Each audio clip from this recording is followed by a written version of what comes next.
Pour ce qui concerne les choses dont vous m'avez écrit, je pense qu'il est bon, pour l'homme, de ne point toucher de femme. Toutefois, pour éviter l'impudicité, que chacun ait sa femme, et que chaque femme ait son mari. Que le mari rende à sa femme ce qui lui doit, et que la femme agisse de même envers son mari.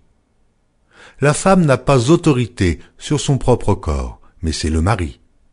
Et pareillement, le mari n'a pas autorité sur son propre corps, mais c'est la femme.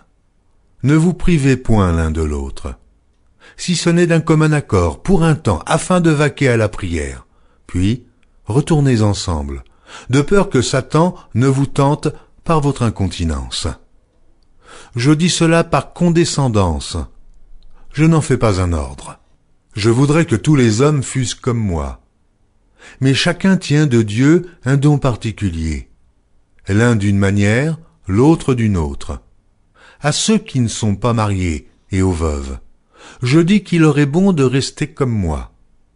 Mais s'ils manquent de continence, qu'ils se marient, car il vaut mieux se marier que de brûler. À ceux qui sont mariés, j'ordonne, non pas moi, mais le Seigneur, que la femme ne se sépare point de son mari.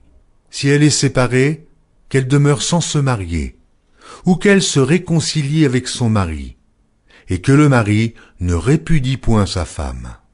Aux autres, ce n'est pas le Seigneur, c'est moi qui dis.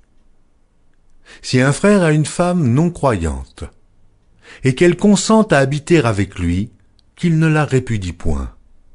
Et si une femme a un mari non croyant, et qu'il consente à habiter avec elle, qu'elle ne répudie point son mari.